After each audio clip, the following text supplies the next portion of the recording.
Why do people fail at becoming expert blockchain developers? And more importantly, how can you make sure you don't? Hi, I'm Matthew. I've worked with many people and professionals over the years and identified the most common reasons people fail.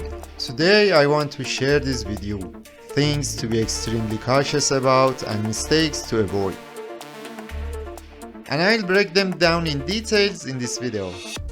A blockchain developer, in short, is a developer who works on different aspects of a blockchain project.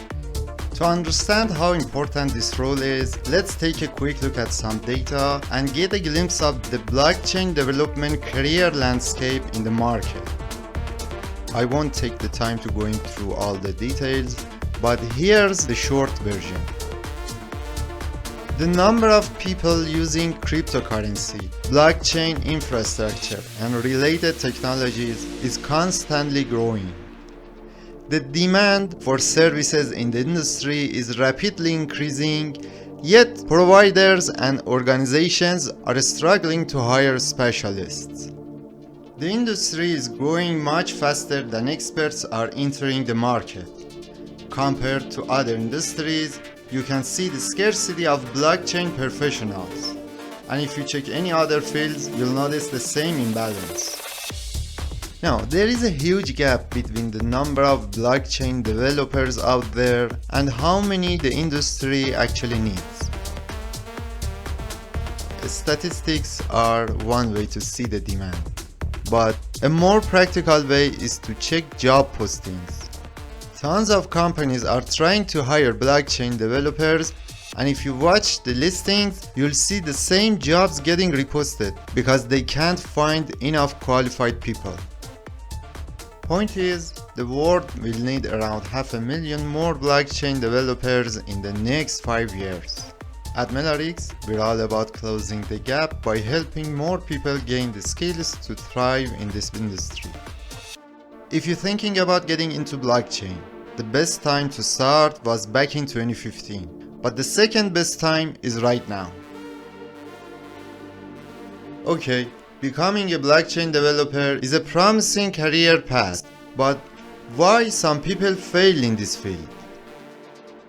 Over time, by observing my own journey and watching my students, interns, employees, colleagues, partners, and some others, I noticed many direct and indirect factors that can lead to failure. I've gathered these insights, did some research and analysis, and compared them with other teachings to create a list of the most common reasons people fail. These factors don't just apply to our work here. They can affect any area of life, like failing in any career, school, or even in life overall. One key point is that these reasons are relative. It's not just whether you have it or not. It's about how much of it you have and how well you manage it. Often, a mix of these reasons leads to failure, but having an overwhelming amount of even one of them can be enough to cause failure, even if you're strong in other areas. We will actively work on these issues with our students during our collaboration. We would be focused on these together and actively try to address them, and we aim to prevent these to become the reason of failure for our students. We will address these issues to some levels, but students will still need to put in extra effort. And ultimately, overcoming these challenges requires work and persistence from the student. With this group, we can't help. If any of these apply to you, first of all, there are plenty of resources and experts out there to guide you if you need it. And second, you should resolve them on your own before enrolling, because these challenges can seriously hold you back, not just in blockchain, but in life. Now let's get into more details. Just so you know, in this part I'm only breaking down the problems and explaining what they are and why they matter. Later in the video, we will discuss practical solutions for each of them. I can say the most critical point of any journey is goal setting. One of the biggest reasons people fail on their journey to become an expert blockchain developer is poor goal setting. It's either setting the wrong goal or not being clear enough on their goals. A wrong goal is one that doesn't align with the result you want to achieve. It's kind of obvious, but what about the clarity? Well, in every aspect of life, you need an end goal and several midway goals. These midway goals are stepping stones that help you reach your end goal. And if you look closer, each midway goal often breaks down into even smaller goals. Think of baking a cake. Your immediate goal might be to bake a cake, so you gather flour, eggs, and other ingredients and follow a process to make the cake. But why did you decide to bake the cake in the first place? Maybe you're hosting a party and need a delicious dessert. In this scenario, the end goal is hosting a party, and the midway goal includes things like ordering dinner, making an amazing dessert, cleaning your home, and even putting on a great outfit. Each midway goal can have smaller steps, like melting chocolate and cream to make a delicious ganache for the cake.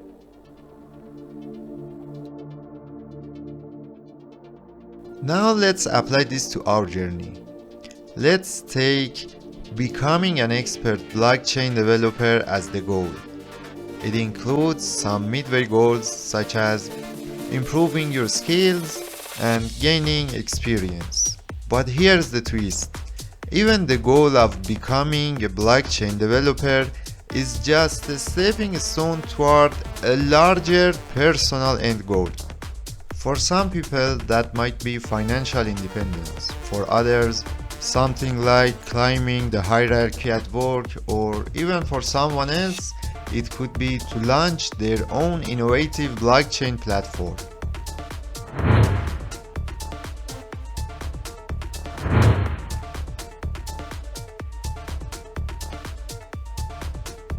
The importance and sustainability of each goal directly fuels the why behind its midway goals. Take Alice for example. She and 9 other runners will compete in a sprint next week, and only the top 3 will be sent to the Olympics. Her goal is to run 10 miles a day to get ready for the match. Now consider Bob. He wants to lose 10 pounds to get in shape. So his goal is also to run 10 miles a day. Which one do you think will stay more consistent? I can't emphasize it enough. I'm just gonna say it again. The importance of each goal directly fuels its midway goals. Not having a clear blueprint for your goals is a red flag. Whether it's business, relationships, or personal development, having clarity on goals is essential. Otherwise, you'd set yourself up for failure. Having a clear blueprint for your goals is a bless. It leads to better decision making, increased self-awareness, being more persistent, and plus, it helps you plan effectively, which is our next topic of discussion. Another common reason people fail is not having a plan, or even worse, having a bad plan. Think of your end goal as the what you want to achieve and your plan as the how you're going to achieve it. Or in other words, if your end goal is the destination and your midway goals are the stops along the way, then your plan is the route that guides you through all those stops and finally gets you to your destination. A route should be reliable. A good route should be both precise and flexible. It should account for changes in speed, emergency stops, or even unexpected detours, and a good route doesn't have to be the shortest path. It has to be the most reliable path. The more effort you put into your plan, the higher the likelihood you'll hit your end goal. Not having a plan will result to getting lost. Having a bad plan is worse, because not just it doesn't get you there, but it keeps you busy and wastes your resources and leads you to places different than your desired destination. Having a good plan keeps you on track, increases productivity, meaning you'll get more return on the time you spend, and it helps you making better and more efficient decisions along the way. Unrealistic expectations happen when there's an imbalance between input and output. Here, the input is the time and effort, and the output is the desired result. It's when someone wants an outcome but they aren't willing to, or they aren't able to provide the necessary input. Many people fail because they expect big results without putting in the right amount of work. If the goal is simply to make a lot of money, that's an unrealistic expectation on its own. Why? Because it often means becoming rich quickly on the first attempt with little effort. And that just won't happen. Now, it's possible to make a lot of money, but only if develop all necessary skills, gain experience over time, try, fail, and learn from mistakes. The list goes on, but the point is, ignoring this and just wishing for success is like running on a hamster wheel. But if you stay cautious and match your expectations with real effort and enough time, you set yourself up for success.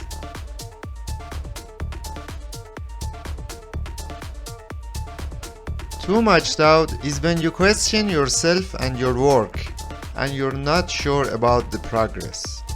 It usually kicks in when things aren't going the way you expected. The truth is, no one can predict everything perfectly. No matter how much you plan, there will always be some uncertainty and some imperfect choices. In our space, we usually face doubt in one of these two forms. One is not seeing the goal, which usually happens because not enough time and effort have been put in yet. Sometimes it could be a sign that you're on the wrong path. The second one is the goal seems to be wrong. In some cases, when you get closer, you realize it isn't actually what you need. Not managing the doubt can feel overwhelming and even push you to quit. But doubt isn't always a bad thing. Understanding and managing the doubt can actually help you adjust your course and make better decisions. Again, we will go over the solutions for all these later in the video. A lot of people start with a solid plan and thinking they'll achieve their goal easily, but they quit when they realize how hard it actually is. It's not just about defining what needs to be done. It's about understanding the required effort, sacrifice, and discipline. A critical point here is that effort is your most controllable and significant resource. For example, you might plan to learn web development in 3 months. But once you start, you realize studying for hours day in and day out is exhausting. It's tough to stay focused while others are relaxing. Progress feels slow and motivation starts to drop. That's when many people give up, not because their goal was impossible, but because they underestimated the effort needed to achieve it.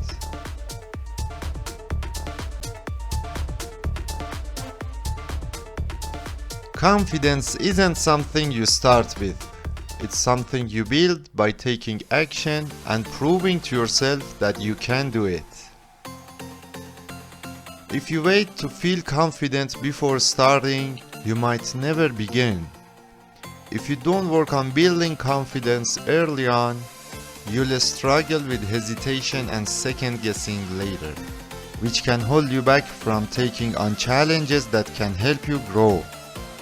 But when you actively build confidence, you become more willing to face challenges, push through obstacles, and keep moving forward.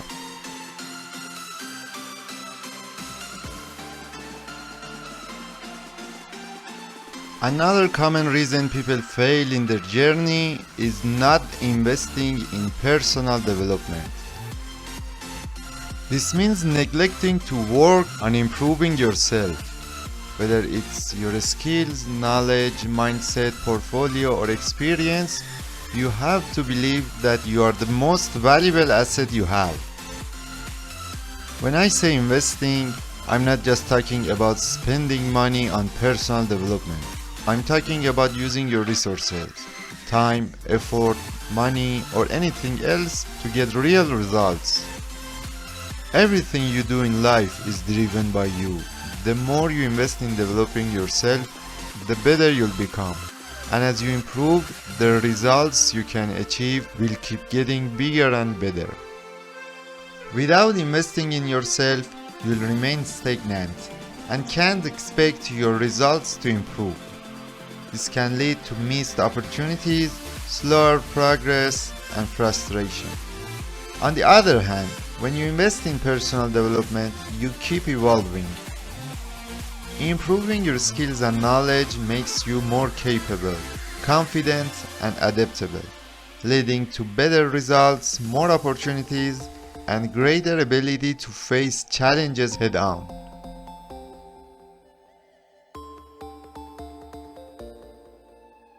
You are your most valuable asset, and your effort is your most controllable resource.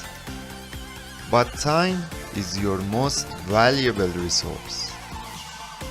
Everyone gets the same 24 hours in a day.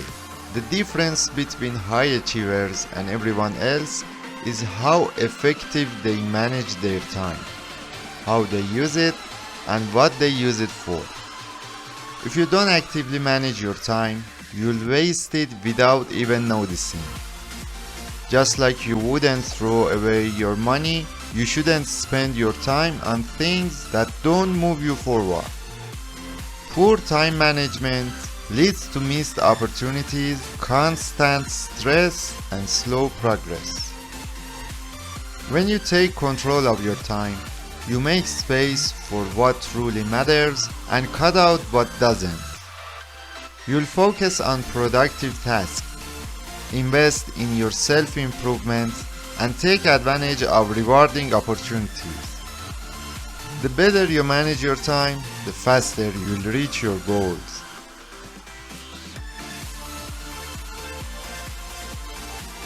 One popular but easily solvable obstacle for beginners is the fear of making mistakes. Not making enough mistakes means you're playing it too safe, avoiding risks and moving too slowly just to prevent errors. When you avoid mistakes, you miss out on valuable opportunities. Playing it too safe can slow you down, leaving you behind in today's fast-paced world, and you'll never learn how to bounce back when things go wrong. When you let yourself make mistakes, you move faster and build resilience. Every mistake is a chance to learn, push your limits, and improve your skills, getting you ready for bigger challenges.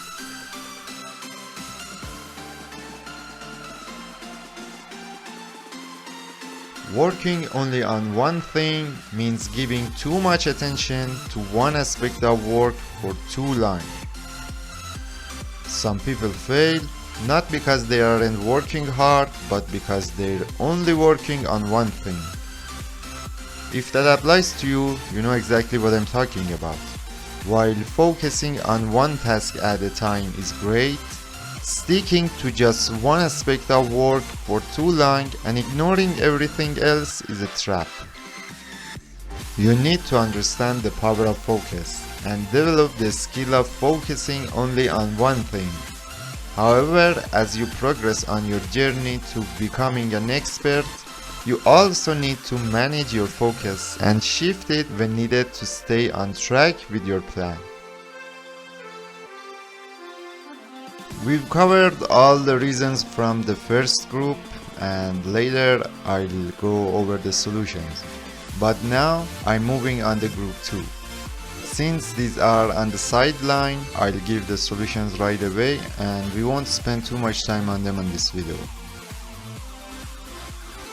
Distractions are anything that takes your attention away from your main goal. There are 3 main types of distractions inside the plan. These distractions come from ideas that might be interesting enough to include in your plan but aren't top priority. For example, diving into how a new JavaScript library works when it's not essential in the plan at the moment. In work, out of plan. These occur when you get sidetracked by work-related shiny topics that aren't part of your plan. An example could be getting caught up in understanding AI in depth, even though it's not what you want to get in business with. Out of work. These are distractions completely unrelated to work, such as video games or social media or anything. Now, what to do? Identify these distractions, be aware of what triggers them, and make a conscious effort to avoid them.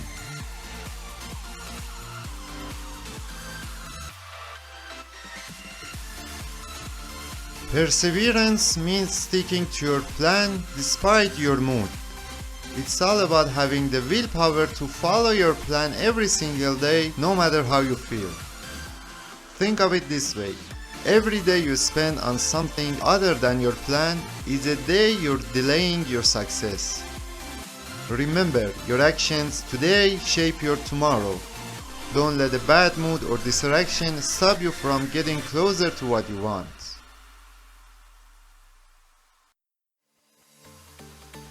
In our journey, discipline means knowing what you need to do to get what you want and then doing it.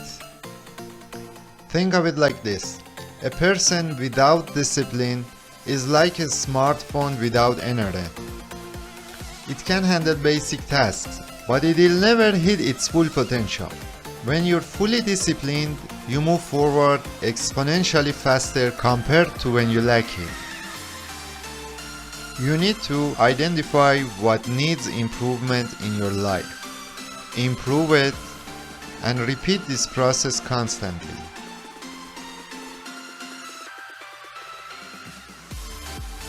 Procrastination is when you delay or postpone a task, even when you know there could be negative consequences. In our case, it also means keeping yourself busy with non-essentials instead of focusing on what truly matters. Now, what to do? Gain more clarity on your goals and your plan. Visualize how great it will feel when you reach your end goal.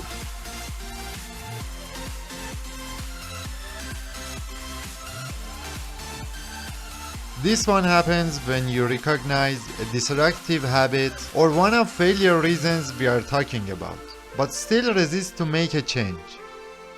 If so, stop it.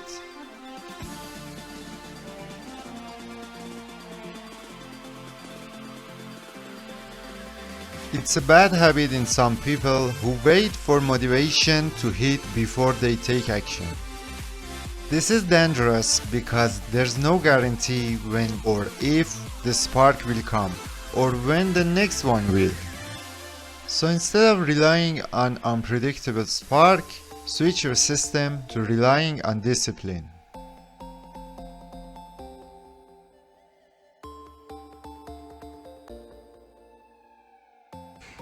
Let me tell you, you can't really have achievement unless you disrupt your peace. I think David Goggins said this one time. He said, if you're trying to achieve something crazy, if you're trying to achieve something unnatural, you're gonna be unbalanced. You're gonna have other people telling you that you are hurting yourself. You're gonna have other people tell you that you need to Being stop, honest with yourself crazy, is what the you're key doing here. is insane. Every good You thing will comes have at a people telling you price. that. And you will be Either unbalanced. you're Your ready to mental pay health it will take a or you're hit not. if you were trying to Be honest and take responsibility. A weak mindset simply means your current mental ability isn't strong enough for the next level you're trying to reach. It's like stepping up to a challenge without having the mental strength to handle it yet. But this isn't a tragedy. Just like you train your muscles to get stronger, you can train your mind to improve its capabilities. Treat your mind like a muscle. Find exercises to strengthen it. The key is to want it and start. The good news is mental strength can grow through working on anything. As long as you stay aware that you're not just doing the task, but also building your mind in the process.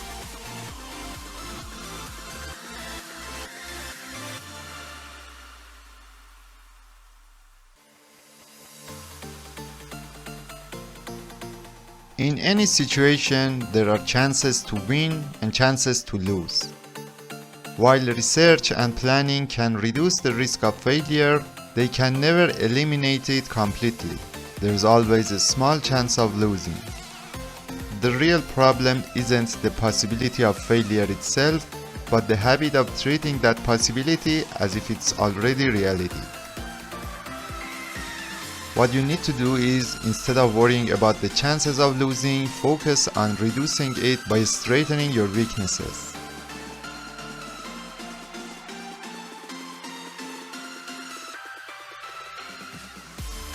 Greater levels come with greater responsibilities. Sometimes, we assume that the rewards of reaching the next level aren't worth the extra effort. But the truth is we can't see the full picture until we get there. Only by stepping up can we truly understand what's possible and how to make the most of it. Usually the hesitation comes from a weak mindset. If needed, straighten your mind with the right exercises. Remember how amazed you were when you leveled up and succeed in the past. The same will happen at the next level on an even greater scale. Some people just dive into something without taking a moment and check if it's actually the right path for them. As time goes on, they start doubting their choice, give up and jump to something else and repeating the cycle. Take your time to do a research and think before getting started.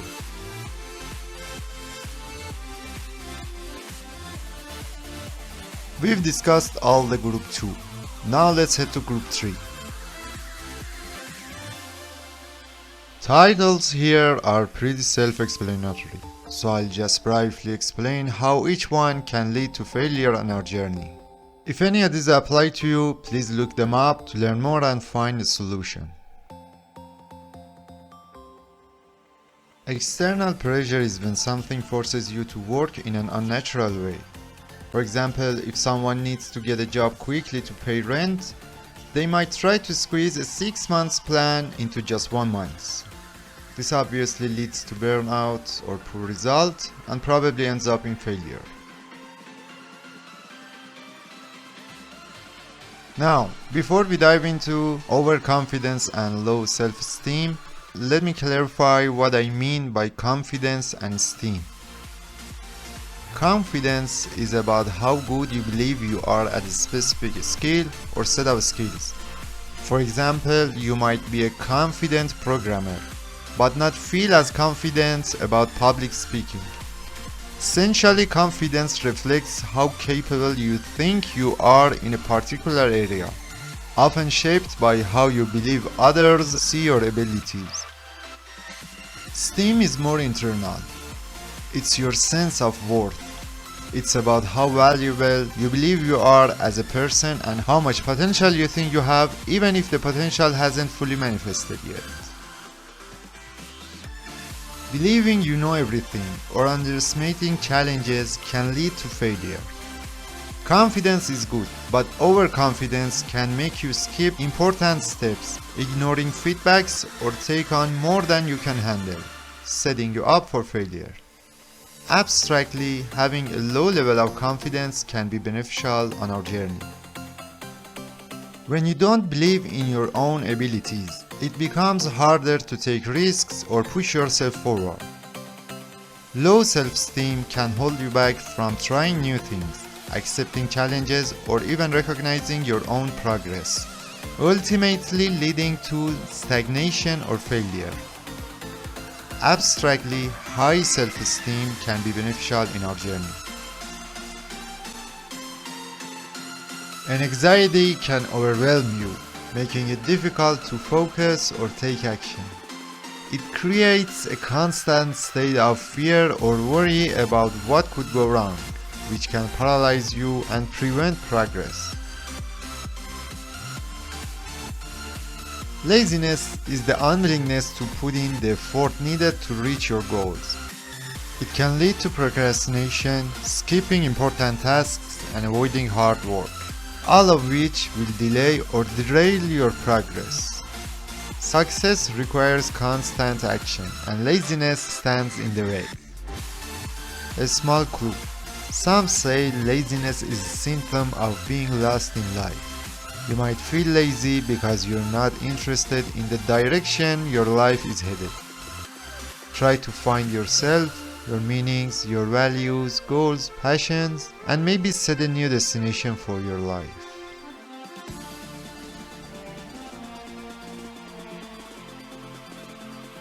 A victim mindset is when you constantly feel like life is happening to you rather than for you or by you. It's the belief that you have no control over your situation and that things are always unfair. This mindset prevents you from taking responsibility and finding solutions, holding you back from progress.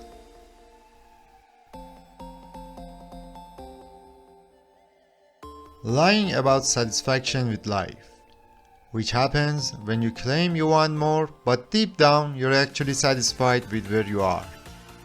You're not really willing to make the change needed to move forward, even though you say you want to achieve more. This self-deception keeps you stuck and prevents real progress.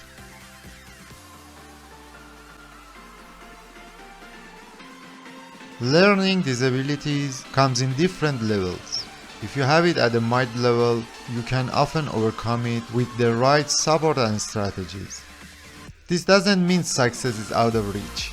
However, if the disability is more severe, it can make it much harder to learn and grasp new concepts, which could hold you back from progressing.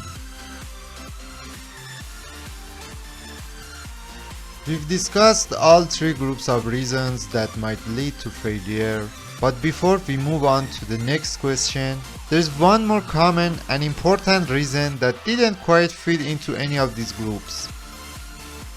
Unfit personality. This isn't a bad thing.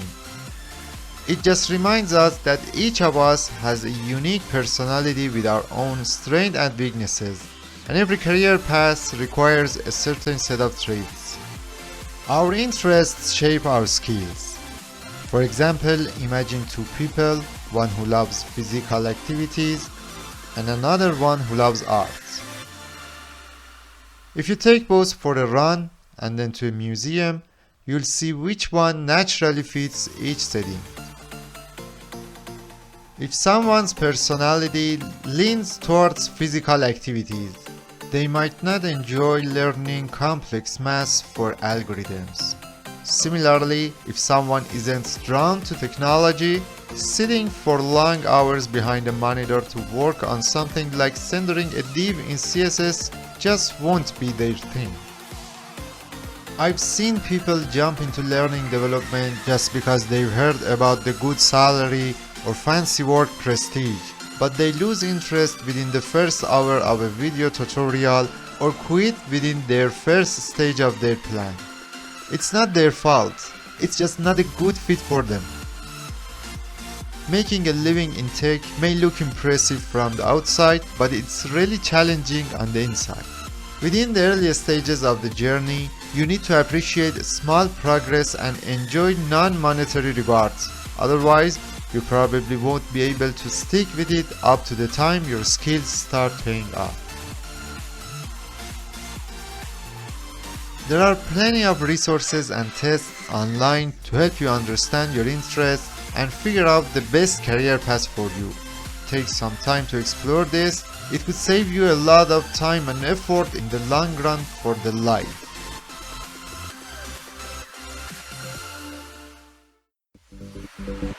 Now that we've clarified most common reasons for why some people fail in this field, we can talk about how can you ensure you'll be successful.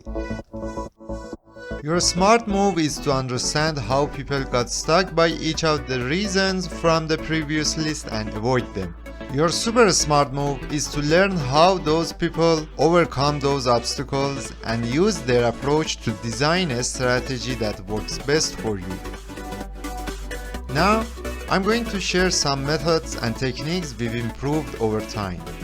When our interns applied these, they achieved real results, regardless of their prior experience or expertise. Applying these methods and techniques will be really helpful for you, but you might need to adjust them a bit to fit them to your situation.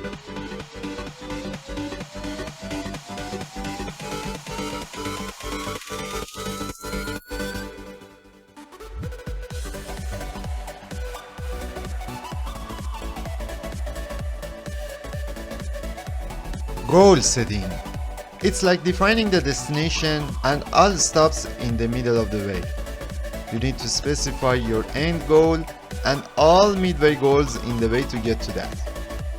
Step 1. End goal. Define your crystallized end goal. Step 2. Midway goals. List all the crystallized midway goals needed to reach to that end goal. Be specific about their role in order to achieve the end goal, and maybe try to define a score for its effectiveness and importance. Step 3. Expansion. Take each midway goal from the previous step and treat it as a new main goal. Then define its crystallized midway goals. Step 4. Iteration.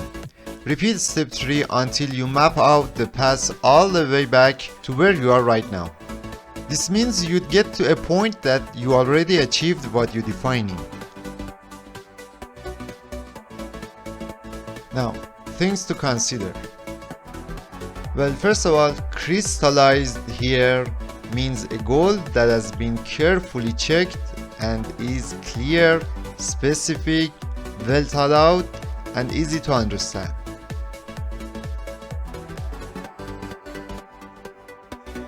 This whole process isn't something you finish in a day. It takes time. The result would be something like a reverse tree rather than a linear path. Don't just rely on your brain. Do a deep research on each and break down the details. Use these questions to identify midway goals. Who do I need to become to be able to do something? What do I need to have to do something? What key skills or knowledge gaps do I need to fill to achieve something? Use these questions to evaluate whether a midway goal is worth including to your plan. In what way does something, whatever it is, helps me to do something, which would be the higher level goal? Can I still reach something if I don't have something? Here, the first one is the higher level goal and the second one would be the midway goal. Is this the best, most effective or efficient step to move forward? Expected outcome. By the end of this process, you should have one crystallized end goal and a set of crystallized midway goals. ready to use as a foundation for planning.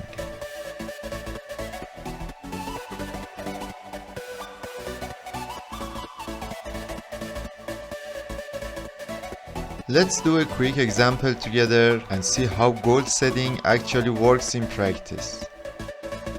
Let's say my immediate end goal is to become an expert blockchain developer. As I dug deeper, I realized my true end goal is to be able to get freelance projects in blockchain development. So I shifted down the become an expert blockchain developer to a midway goal in respect to that.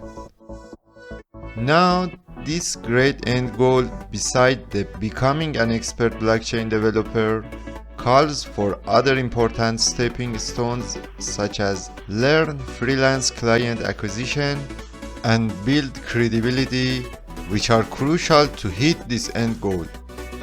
In reality, we will break each down to tiniest detail. To keep video length short here in this example, I'm gonna only break the becoming an expert blockchain developer down to details. So further in my research, I realized to get to this point, I need these, which should be included in my midway goals list. Again, we have to break them all, but for now I just showcased this one. I've done my research and I have a long list of skills that I have to obtain for this midway goal, which is like this. Now I'll continue my research and break these two down. The result is like this. I'll continue and find smaller steps for these two, and it's like this. Okay, as you can see, I have an example list of my midway goals ready to use for the planning. Now let's move to the next part, which is the planning, and see its explanation. Then we will come back to this example and push it further. By having the end goal and a list of defined midway goals, we can start the process of planning by answering these questions. Which one comes first? What comes next? And then we will repeat the second step until we mapped out the full journey. Now before we start to work on these, let's make sure we are on the same page on some important definitions.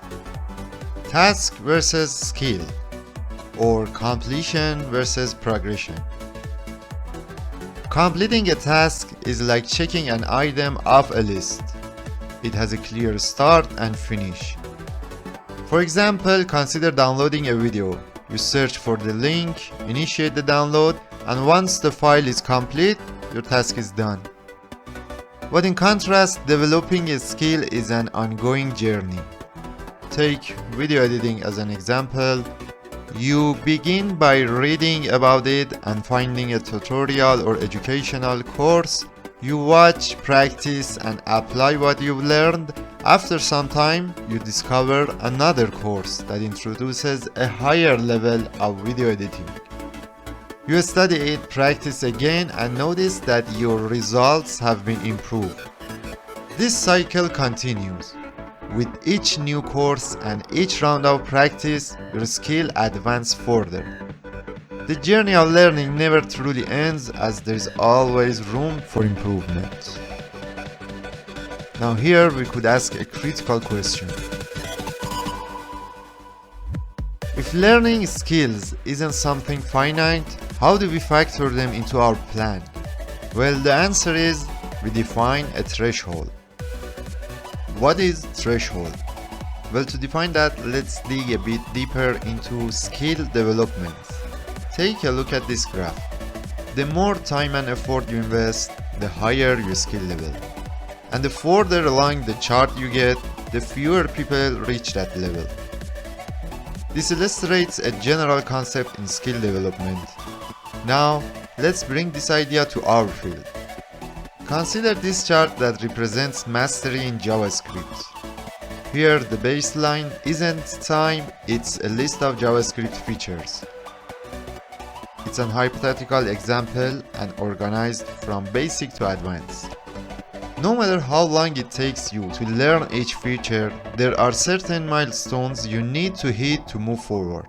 It might take a huge amount of effort and a long time to become an absolute master in JavaScript, but that's not necessary in the early stages of becoming blockchain developer. Learning the first 10 basic features might not take long, but the next 3 advanced ones could take much longer, and it's normal. In general, we define the threshold based on learned features rather than spent time. In this example, the threshold is set after learning functions and before learning classes. That means as a beginner, you should at least reach the point of understanding and working with functions in JavaScript, and it becomes your minimum or the threshold. Now, step 1. Organize midway goals. Take all midway goals and arrange them into tiers. The bottom tier includes the goals you should start with, while the top tiers consist of the goals that comes right before your end goal.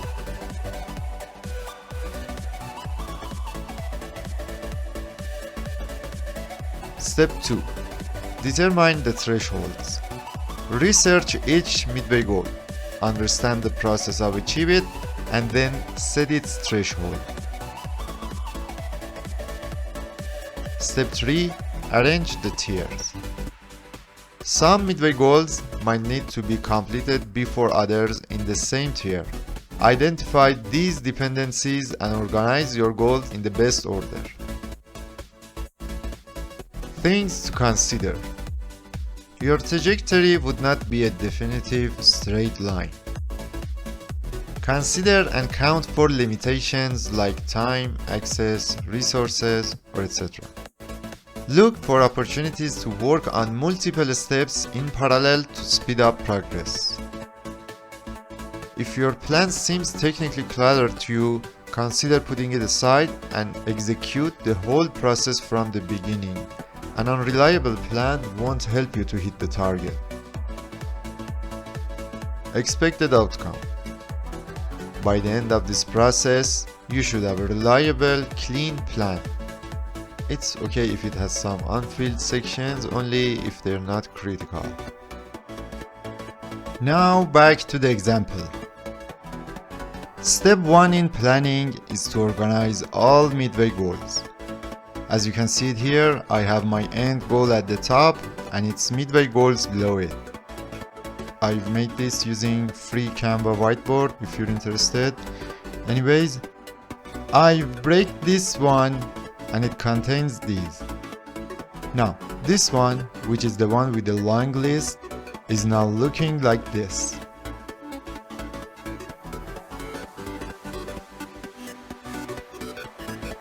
Let's break these two. This one's like this, and this one is like this. Let's break these two. Okay. Step 2 is to determine thresholds. I'll set these to working with some techniques and learning at least one of them. And this one I've said before, which was complete a basic JavaScript course. The rest are more of a task.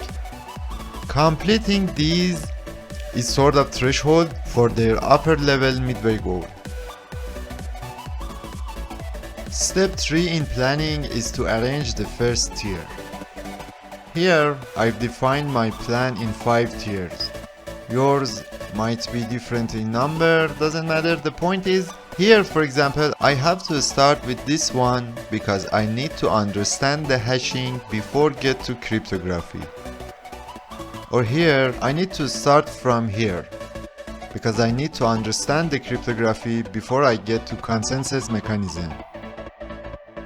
Now let's review considerations. You might start here, then go here, then here, and it's up to you. Just make sure you don't waste any time. For most of these starting level midway goals, you don't need to spend any money. There are a lot of free resources over the internet. Again, just be careful of what you spend your time on. On any tier, you might have two types of work to do. One's brain consuming, for example implementing runtime HTTP calls in JavaScript, and one's time consuming, like watching a video introduction on DeFi. Take this in account when you're choosing what to do with your block of time. For example, if you're more productive in earlier hours of the day, you schedule brain-consuming tasks for those blocks of time. One more tip: avoid this trap. Let's say building credibility is part of your long-term path. You should keep it in mind when making decisions, but don't focus on it directly while you're working on midway goals from a different branch. For example, having a GitHub is helpful for building credibility, but spending time crafting a killer bio won't really matter in the early stages of your journey. Focus on your current tier. You shouldn't be spending time on something from tier 4 when you're at the tier 0 or 1.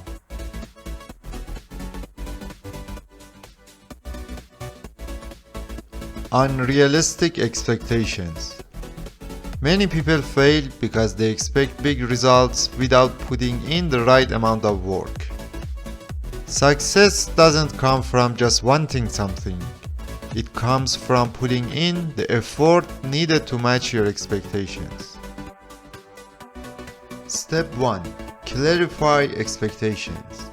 When setting a goal, don't just focus on what you want, also define what you're willing to do to achieve it. For example, instead of just saying I want to learn web development, break it down into a 3-month plan. Read one ebook. Watch 10 hours of beginner-friendly tutorials. Complete a beginner, intermediate, and advanced web development course. Build 3 small projects to practice. To sum up, when you set an expectation, it should be backed by a realistic blueprint that reflects the effort you're actually ready to put in. Step 2. Consider the nature of the work. Not all work produces immediate results. Understanding the nature of your task will help you set realistic expectations. There are 2 types of work to consider. Result-oriented work. Some tasks require a full and correct setup before you see any result. For example, in a crypto price list project, you need a function to fetch data, a function to display it, and a page to show it, all working together before you get any visible outcome. This means you must put in the effort without expecting immediate rewards. Progress-oriented work. Some tasks show results from the very beginning and improve over time. For example, when you create a LinkedIn profile, you immediately have a profile. The more time and effort you invest, the more results such as connections, endorsements, and job opportunities you'll see. When setting expectations, recognize whether your work is result-oriented or progress-oriented, so you can stay motivated and avoid frustration. One thing to consider is that the more your efforts are aligned with your goal, the greater your chances of success. Expected outcome. You should be able to set balanced expectations for each step of your plan.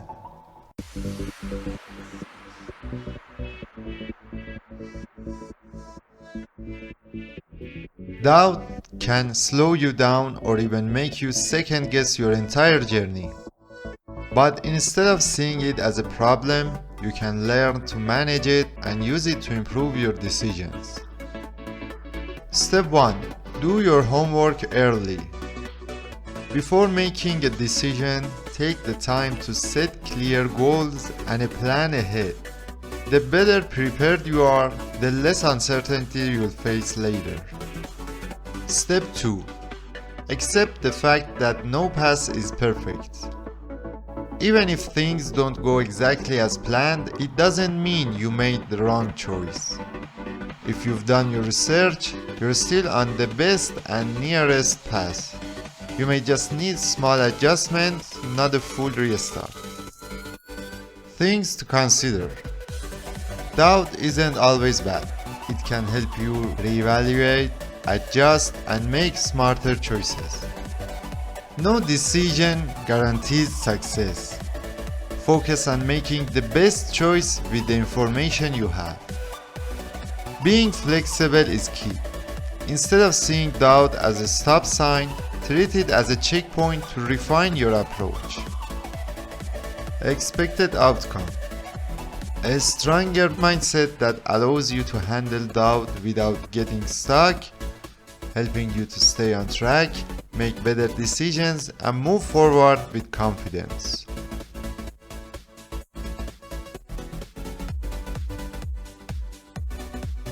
Underestimating the workload.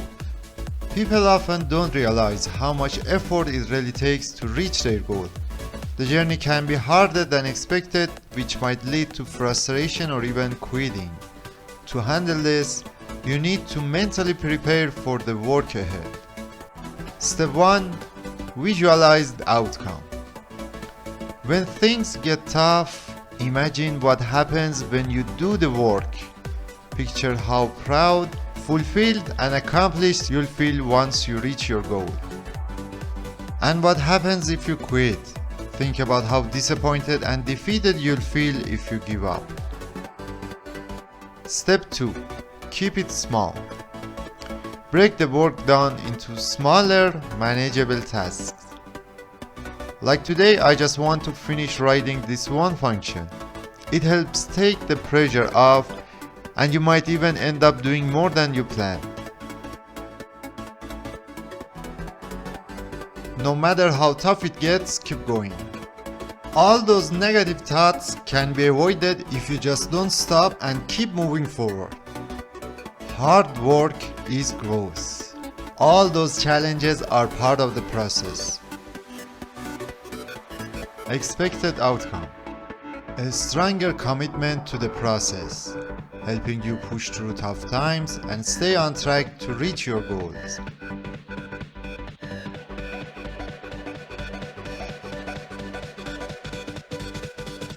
Not building for confidence. Confidence isn't something you're born with. It's something you build. It comes from stacking up real evidence that proves you're capable. At the start of any journey, it's normal to have zero confidence. The mistake people make is waiting to feel confident instead of building it as they go. Step 1. Focus on progress. As you go through your plan and achieve your midway goals, actively track your wins in any way that works for you. It could be keeping a simple journal, writing small notes, posting about achievements, or slowly crafting your portfolio, anything that helps you reflect on what you've learned. Seeing real progress builds confidence over time. Things to consider. Confidence grows with action. The more you do, the more proof you have. Feeling uncertain is normal. It doesn't mean you're failing. It means you're in the process of growing. Expected outcomes. Develop a mindset that pushes you to take action even when you're unsure, and keep going until you get it done. Set up a system to document your progress and growth.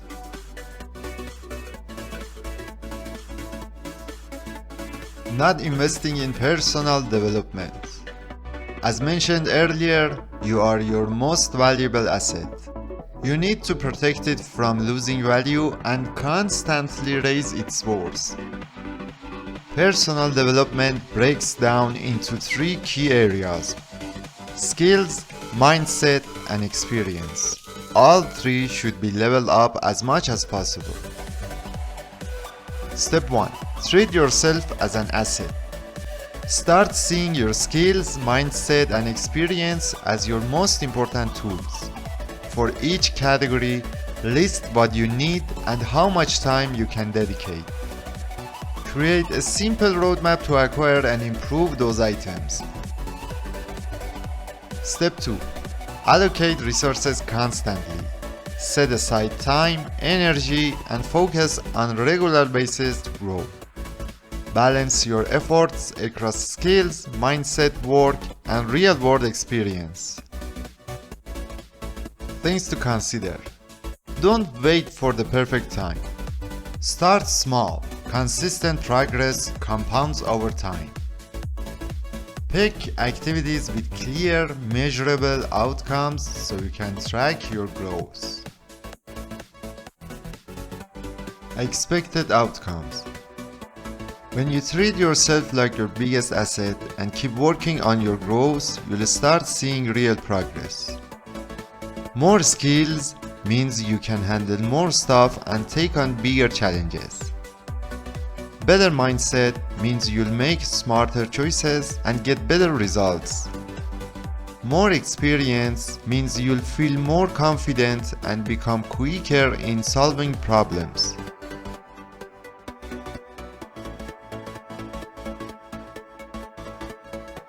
Poor time management. This part is very important, you might want to pay extra attention. This might not be the most common reason for failure, but it's definitely a significant one if applied. Time is our most valuable resource, and we need to use it wisely to ensure success in our journey. Time management is all about measuring and optimizing the results we get for every unit of time we spend.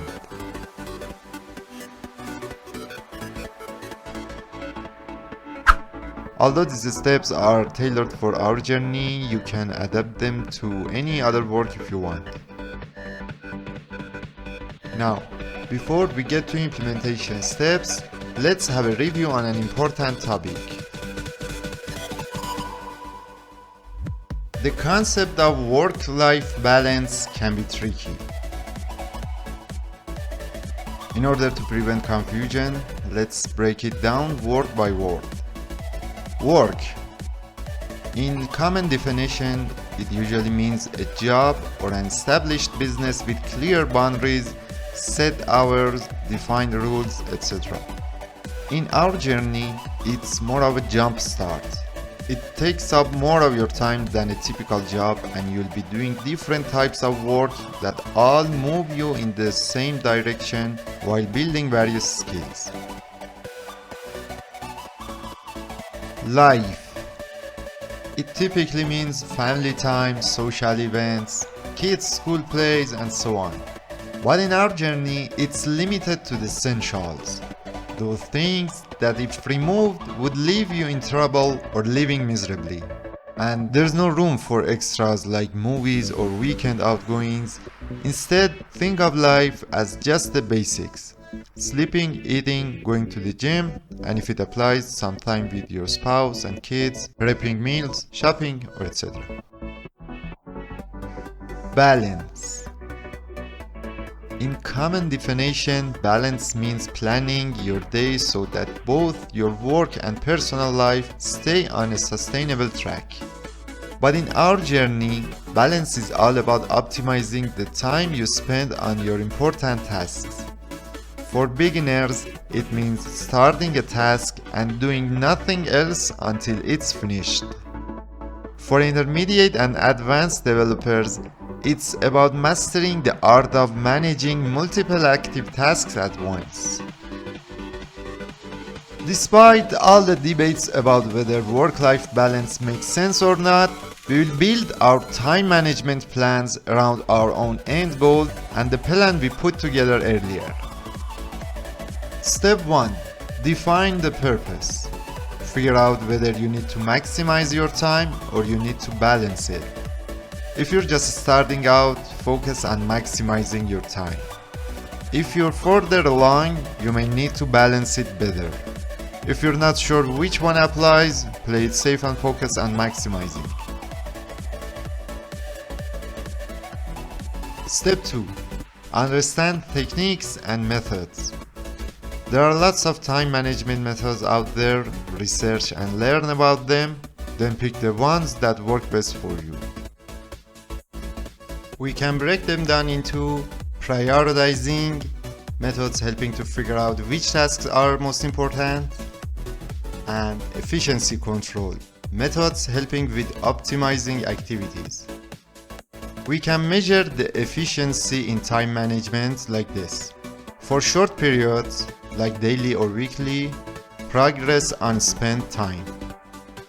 For long intervals, like monthly or quarterly, achieved outcome on time interval. Let's sum up step 1 and 2. The more time we put in, the more we can potentially invest. Trying to give as much time as possible is called maximizing. We have a bunch of different tasks that need our attention.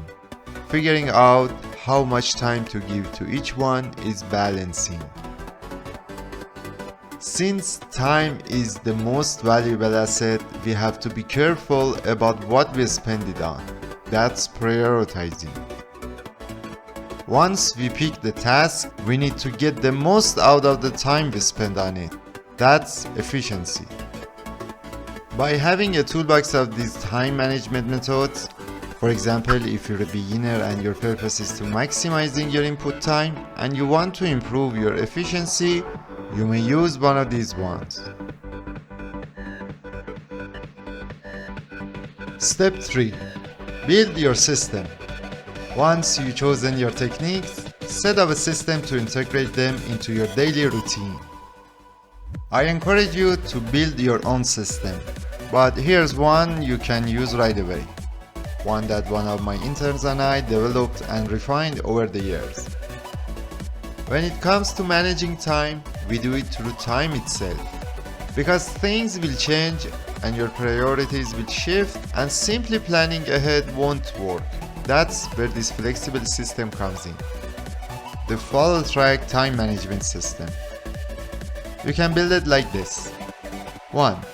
Set up a time tracking system. Its purpose is to record and review your work sessions. You need to keep a track of start and end times for each task, and also a brief description of what you're working on. You can use any tool you like, but I strongly suggest the T-Metric browser extension. It's one of the best time management tools out there. It comes with a bunch of useful features, and the reports make it super easy to review your progress. 2. Plan the session. Start each day or work block by quickly listing and ranking tasks by importance. Focus on the most critical tasks first. 3. Retrospect. Review your work. At the end of the day or work session or time block, see how your time was spent. Check which tasks took up most of your time and compare productive work versus breaks. Break analysis. Compare planned breaks to unplanned ones. Identify if distractions like notification or environmental issues led to unplanned breaks. 4. Analyze. Use your insights. Look for patterns in your work habits and spot where distractions occur. Use these insights in your next planning sessions to cut insufficiencies and fix bottlenecks. This is the whole point of time management. It might feel a bit awkward at first, but this process will give you a clear picture of how you spend your time. It can help you estimate how efficient you are and, most importantly, highlight the specific areas that need improvement. Things to consider. Spend some time upfront building your system. Trust me, it will pay off later. Spend some time to retune your time management system during major changes in your journey or career. It will significantly affect your outcome. Practice time management now. As you grow, your time will become even scarcer, so mastering it early is a huge win. Systematically detect and prevent distractions. For advanced levels, try to reduce switching between tasks to the minimum possible. Expected outcome. Having an efficient, ready-to-use time management system before diving into the course.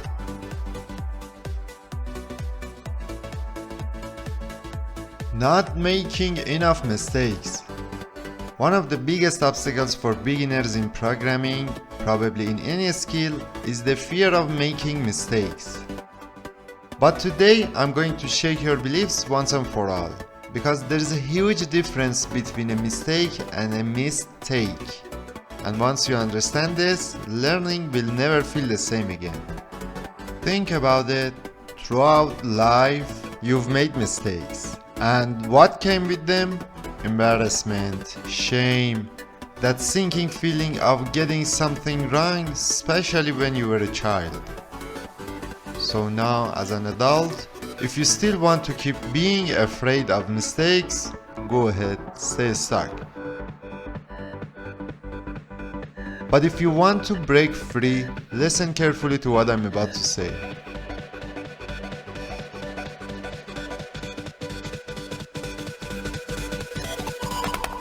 There is something called a mistake. A mistake means you tried, you reached out, you took something, you tested it, and only now, after trying, you realize, oh, that's not the right one. Guess what? That's not failure, that's progress. Two things to remember here. 1. There are no bad consequences. You had no way of knowing until you tried. That's the whole point. 2. You are free to take as many as you need. Keep trying, keep testing until you find the one that works. That moment when you finally take the correct one, that's what we call a core take. The correct take. In any situation, the only thing standing between you and your core take is a finite number of mistakes, and the sooner you make them, the sooner you succeed. So stop fearing mistakes because they don't exist, and start embracing mistakes because that's how you learn.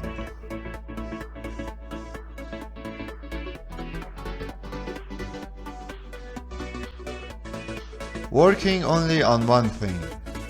This means excessive attention to only one aspect of work over the time, which causes some people to fail. And why do they do this? Some common reasons are: it's what they love doing the most. It feels good, so they just keep doing it. Sometimes it's what they're good at it. And when they're good at something, it feels like they're making progress, so they stick with it. Or maybe they think it's enough for success. But in reality, success requires multiple skills, multiple actions, and multiple adjustments. Now that you know their mistake, you can avoid it. And the key is to focus on one thing at a time, but don't stick to one thing forever. Step 1. Estimate effect. Try to roughly gauge how much each midway goal contributes to your overall end goal. This helps you see which tasks really drive your success. Step 2. Keep it balanced. Balance the time and effort you spend on different tasks based on their estimated impact, and don't let one area take over. Things to consider. Manage any perfectionist tendencies that might keep you stuck on one thing. Stay flexible and ready to shift your focus when needed. Expected outcome. You'll become aware of the trap of over-focusing on one area and learn to allocate your time and effort based on each task's impact.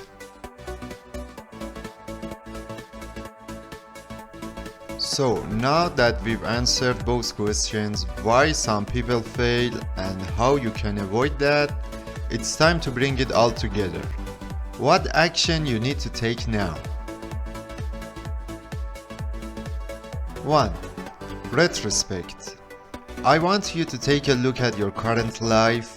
Try to detect any point where you have made a decision which ended in failure, and see if that was because one of the common reasons we discussed.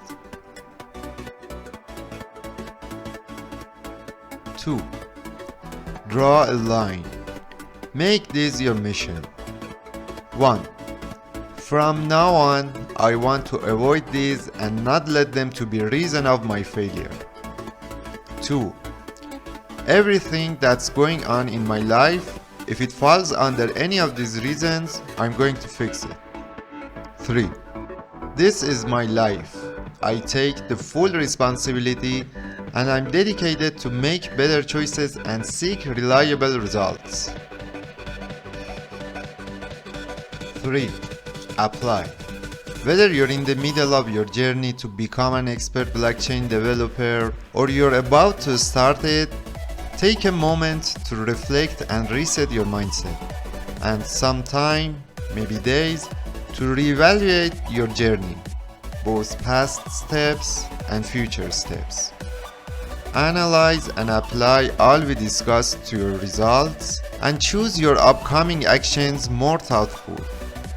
Redefine and clarify your goals, revise your plan, apply the rest, and do whatever it takes to reduce the chances of failure.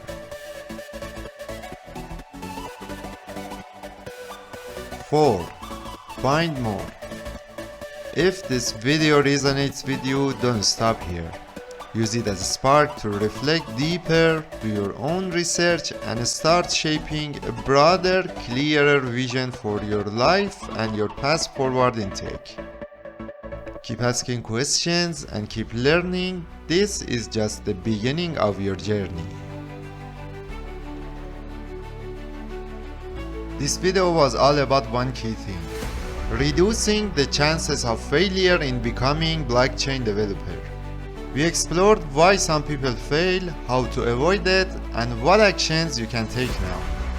But there is another side to the story just as important: increasing the chances of success in becoming blockchain developer, which is the topic of the next video.